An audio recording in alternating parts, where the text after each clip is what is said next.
Hello, I'm Juan Davies, Chief Creative Officer at KCTM PBS SoCal, and I am joined by the newsroom of KPCC and LAist on a daily reporter roundup. How is everyone? Well, Good, thank you.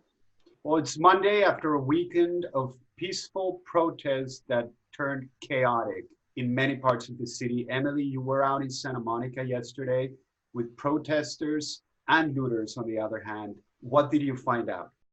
So I got stuck in the downtown area where, as you said, more of the looting was happening. The peaceful protest was closer to the beach on Ocean Avenue, but I did manage to speak with some protesters, and my biggest takeaway was how angry people were. Some people were like viscerally angry when they were talking to me. They wanted, more people of color in positions of power. They were very frustrated with Donald Trump, thought he was fomenting racism.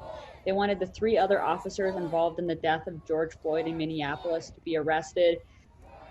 I asked people, what should the media be doing differently? And people were telling me, you need to stop focusing so much on the looting and talk more about why this is happening. Talk about the cause, talk about systemic racism.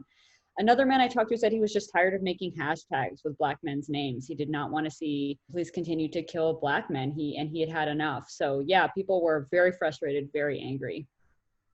Frank was out for us in downtown Saturday night and Sunday night. He's our public safety correspondent. And I wonder, Frank, if you could put this in context for us, this moment.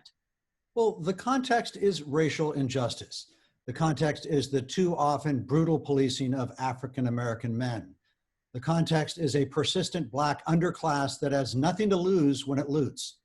The context is a Black Lives Matter movement forged in the aftermath of the killing by New York police of Eric Garner, a killing eerily similar to that of George Floyd.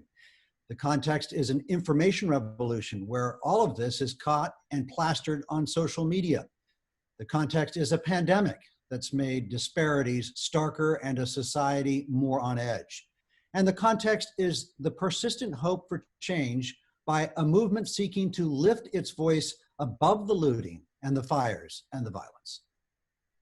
There are curfews in place around the county now, and Emily Dugdale has been looking at whether or not those curfews actually help or hurt in moments like this. Yeah, so first of all, curfews are a very uncommon strategy. Experts I talked to today say it's a very aggressive strategy in order to quell unrest. And the experts also told me there's not a lot of research or proof to show that curfews really do that. One thing that curfews do, what the experts told me, is that it puts a target on communities of color who are already heavily policed. One expert told me a curfew might actually enhance the likelihood of mistreatment, not reduce it. And another expert told me that curfews actually kind of show some internal tensions between law enforcement agencies. In general, there's a preference for things like tear gas, rubber bullets, and curfews that separate law enforcement from protesters when police commanders are not sure that they can control their line officers.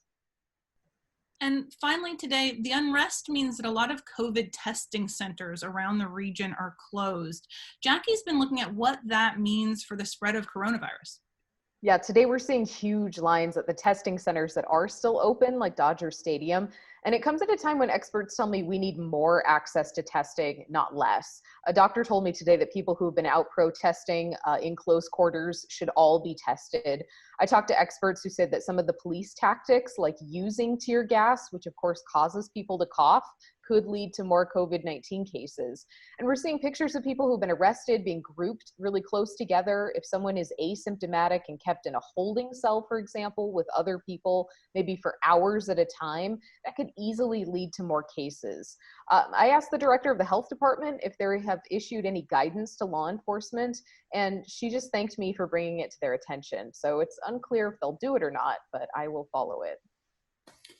Well, thank you all for being out there in the field, keeping us informed. I know it has not been easy for any of you at the newsroom of KPCC and LAist, but thank you again. And thank you all for tuning in. Keep healthy, keep safe, and we will see you tomorrow.